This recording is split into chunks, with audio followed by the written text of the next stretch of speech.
chama a atenção desse episódio é o fato de ter parentes envolvidos nesse episódio macabro, né? Segundo informações, não vou dizer oficiais, mas informações de matérias que vincularam em todo o estado, dão conta de que madrasta, estupro, aí volta aquela situação. Esse conjunto de situações, como é que o senhor chegou a essas informações, doutor? Gilberto, o que a gente percebe na cidade, antes de entrar nesse caso, o que a gente percebe é que é verdade, as facções elas têm perdido cada dia mais o poder aqui em Feijó. Então, uma das formas deles tentarem dizer para a sociedade que eles não estão fadados ao fracasso, aliás, eles estão fadados, mas não estão falidos, com atos hediondos, como eles praticavam antigamente, no caso, as execuções, né? Então, a gente percebe que essa execução talvez seja uma resposta às ações da segurança pública. Uhum. Porque a gente, dioturnamente, a gente tem trabalhado bastante e a gente tem percebido que dentro da hierarquia da facção criminosa, existe desde a liderança até aos membros que não têm cargos, e a gente tem praticamente toda semana prendido pessoas que compõem o quadro, que o quadro é o quadro de conselheiros, né? Então a gente tem eles colocam um conselheiro, a gente prende, é aquele negócio de enxugar gelo, só que tá dando certo, a gente tá ganhando, tá enxugando gelo, mas estamos ganhando, né? A segurança pública tá em vantagem, e muito, muito bem em vantagem. Então a gente percebe que esse ato talvez seja uma resposta às ações do Estado. E deixar bem claro que a gente não vai parar. A gente não vai parar. Inclusive, essa semana tem algumas ações, que eu não vou falar, voltadas exatamente para continuar com a repressão ao crime organizado. Porque ou eles param, tem duas opções. Sobre o caso, realmente é um caso assim meio macabro, né? Sobretudo para quem não tem tanta intimidade com essa área policial. Com o tempo a gente vai criando uma casca grossa que não é bom. Claro. Não é bom, porque a gente perde um pouco a sensibilidade. Já ia falar sobre a sensibilidade mesmo. Mas às vezes a gente acaba se acostumando um pouco. E por isso que deve ter sempre curso de capacitação para a gente poder refletir. O caso foi o seguinte, Gilberto. Um menor de 14 anos, um menino, ele conviveu com a madrasta, que é faccionada, por 12 anos. Apenas 2 anos ele não teve na companhia dela, que foram os 2 últimos anos da vida dele. Mas ele não convivia, digamos assim, formalmente, porque todo dia, ou quase todo dia, ele estava na casa dela. Porque ainda tinha um vínculo, afinal de contas, ela o criou por 12 anos. A tia dele tem uma filha, né? Uma criancinha de 5 anos de idade.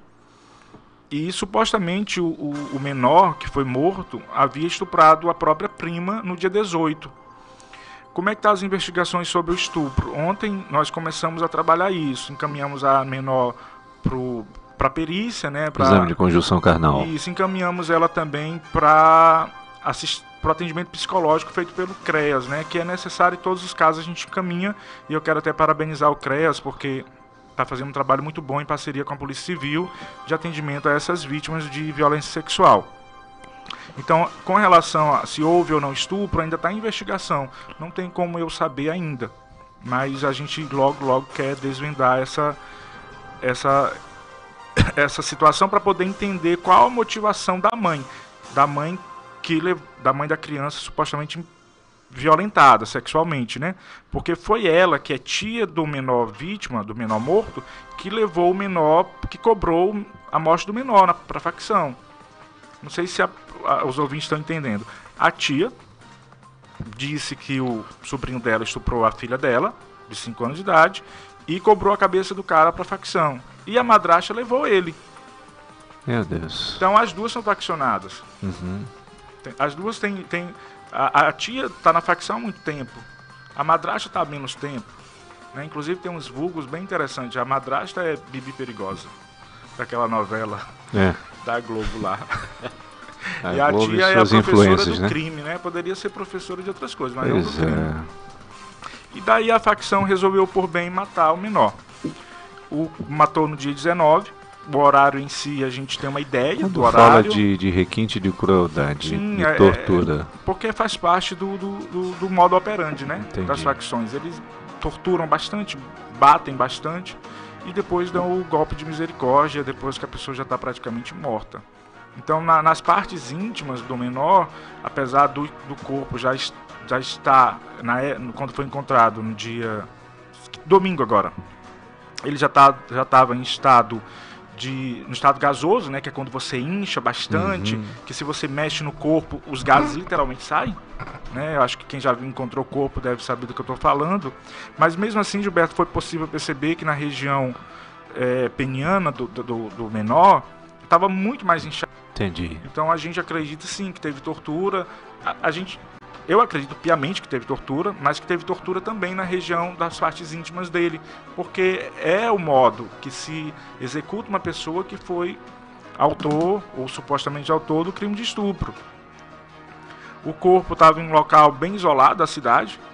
Procuramos o corpo por 3 dias, Gilberto. Assim, quero agradecer demais o empenho da Polícia Militar. Eu tenho certeza, se não fosse a gana das duas polícias juntas, civil e militar, a gente não teria encontrado o corpo até hoje. Então, agradecer muito aos policiais militares.